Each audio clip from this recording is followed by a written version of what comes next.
Olá, meus irmãos, amigos e conterrâneos da nossa querida Chorozinho, uma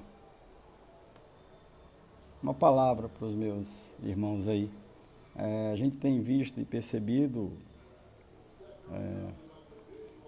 que ainda a movimentação de rua, a movimentação externa está muito grande, muito ampla, e isso me anima a ministrar uma palavra. A gente já está tão assoberbado de tanta informação, né? Mas assim, eu queria ratificar, né, o que todos já estão dizendo e trazer uma ótica, um outro ângulo de visão. O problema é ultra, mega sério e grave. Nós não estamos lidando com um adversário, com um inimigo simples. Ele é cruel, danoso e atenta violentamente contra a vida. Em primeiro plano, a gente entende que são as pessoas mais idosas, mas posso lhes garantir que ninguém pode se dizer livre e isento de um vírus tão danoso, tão perverso, tão forte e de um nível de contágio tão absurdo. Eu agora tive acesso a uma pesquisa inglesa, uma, uma instituição inglesa, chama Imperial College de Londres, que fez um estudo muito sério a partir do pensamento de 50 cientistas, especialistas, uma equipe multidisciplinar de profissionais ligados à área de saúde e da ciência. E essa pesquisa traz números assim projetados extremamente preocupantes. Extremamente preocupantes. Se os cuidados propostos e sugeridos por esse grupo, que são inclusive os mesmos cuidados propostos pela Organização Mundial de Saúde, a OMS, se não forem adotados por qualquer país, por qualquer nação, a projeção é drástica, é dramática. São números de uma tragédia humanitária. Nós podemos chegar a números assim inimagináveis. Esse estudo, quando se refere ao Brasil, fala de uma possibilidade de 1 milhão de vidas perdidas, ceifadas, a partir do coronavírus. E se alguns cuidados forem tomados, parciais, esse número ainda é muito forte. E se todos os cuidados forem adotados, o número ainda é muito assustador. Porque o momento agora, nós não temos uma estratégia definida e nem temos uma vacina. Então a única estratégia, a única, que se tem o conhecimento plenamente que pode funcionar é o do isolamento social. Porque o isolamento ele achata a curva de crescimento e dá à estrutura hospitalar pública e privada a chance de ganhar tempo para não estrangular essa capacidade. Porque se esses cuidados do isolamento não for devidamente adotado e acompanhado pela população, e essa curva ela estrangular, ela verticalizar, ou seja, a quantidade de leitos, principalmente os leitos de UTI e de respiradores, que são muito limitados no Brasil, a despeito de toda a ampliação que está sendo feita, posso lhes assegurar que se essa curva ultrapassar essa capacidade de atendimento, nós estaremos diante de uma tragédia humanitária presente no Brasil.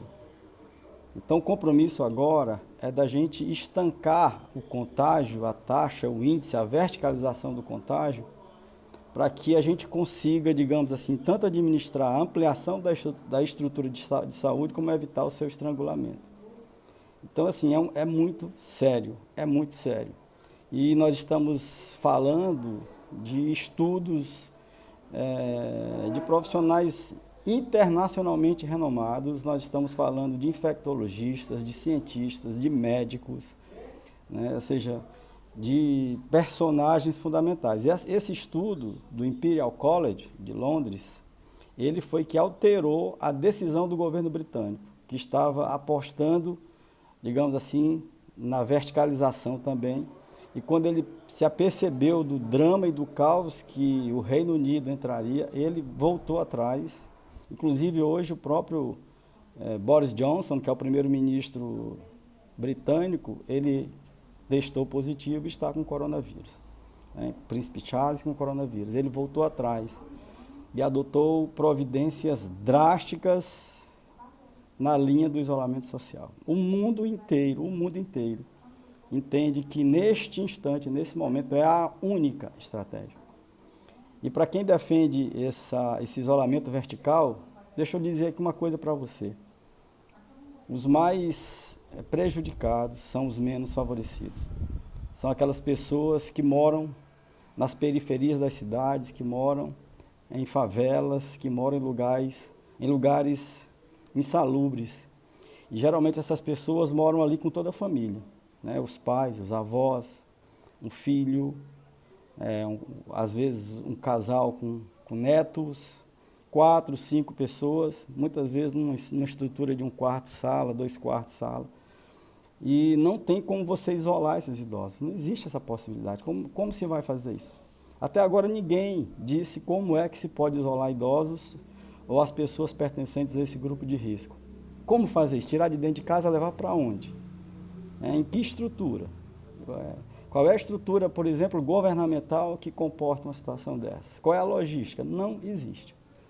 Então, essa questão de liberar as pessoas nesse isolamento vertical, para as pessoas saírem para escolas, para trabalho e etc., essas pessoas vão voltar para casa e vão se transformar em agentes transmissores em potencial, né? E vão afetar esses idosos que estão em casa. Não tem como isolar. Não tem uma alternativa. Isso não é uma estratégia. Isso é uma decisão de altíssimo risco. E o país pode perder a mão por conta de uma decisão desastrada e desastrosa como essa. Então, a única estratégia que o mundo conhece hoje é o isolamento social. Porque todas as nações do planeta, na sua quase totalidade, a exceção aqui que eu conheço do caso brasileiro, onde o nosso líder maior defende esse isolamento vertical, e eu não consigo compreender como alguém pode assumir um risco tão elevado de ter nas suas mãos e nos seus ombros o peso de uma quantidade de mortes desproporcional. É complicado. Então, por conta de tudo isso, eu estou aqui trazendo um apelo para que vocês, amigos queridos e conterrâneos, levem isso muito a sério, porque nós não estamos lidando com algo simples. É um acontecimento absolutamente imprevisível, que mudou todo o contexto, todo o relevo da humanidade. Não existe, assim, ao alcance do nosso olhar, algo que se assemelhe a isso. Nem a crise de 2008, nem o pós-guerra. É um vírus de um nível de contágio muito forte, que pode realmente passar despercebido em pessoas mais jovens e mais fortes, mas que pode acometer séria, drástica e letalmente pessoas numa faixa etária um pouco mais alto, mais elevado, né? E a gente vê aí pessoas jovens dando testemunho de problemas sérios também. Então, assim, o que nós temos que fazer agora é adotarmos todas as providências sugeridas e propostas pelo conjunto da comunidade médica mundial, a partir da Organização Mundial da Saúde, praticada por todos os grandes países e por todas as grandes democracias do mundo. Esse é o nosso papel. E todos aqueles cuidados que já tem uma explosão de informação para a gente fazer, da questão da higiene pessoal, da mão, do cuidado com as superfícies, na hora de sair, na hora de voltar, né, quando absolutamente necessário. Mas é a hora da gente atender a esse apelo em prol da vida, em prol da vida. Então, o resumo dessa história, meu querido e minha querida, é: fique em casa, permaneça em casa. Eu sei que é muito difícil pedir isso para quem precisa sair para ganhar o pão de cada dia. Mas é muito mais, digamos assim, é menos danoso a gente suportar um momento de grave dificuldade, contando com a ajuda de amigos, de vizinhos, de entidades, de organizações não governamentais, do próprio governo, para superar com sofrimento esse momento drástico, mas preservar a vida. Porque ao final dessa história, se a gente não precisa uma coisa separada da outra, a saúde e a economia, tem que tratar das duas. Né? Assim, a economia, o governo, infelizmente, se omite, porque já era para ter injetado rápida, imediata e flexivelmente um montante de recursos para beneficiar autônomos, pequenos negócios, empregadas domésticas, motoboys, pequenas e médias empresas e abrir linhas de financiamento verdadeiramente a custos baixos para as grandes empresas que também são grandes empregadores. A gente tem ouvido muita fala, o pessoal pensando muito, mas realmente pouca atitude nessa área. Na área de saúde existe toda uma mobilização, né? Na área da economia ainda eu vejo muita inércia, mas eu prefiro, se tiver que escolher entre uma coisa e outra, contar desempregados, porque depois a gente pode, em conjunto, o país, né, numa multiplicação de esforços, ir recuperando esses empregos, a ter que contar mortos, que aí não tem o que mais fazer. A vida, depois que é ceifada, ela é irrecuperável, e a gente só tem mesmo é que chorar e que lamentar. Então, o apelo é para que nós levemos isso imensamente a sério, porque se trata de algo extremamente sério, grave, diferente, imprevisível e de efeitos inimagináveis. Portanto, meu irmão e minha irmã, fique em casa, permaneça em casa a despeito de toda dificuldade. Um abraço, Deus nos abençoe.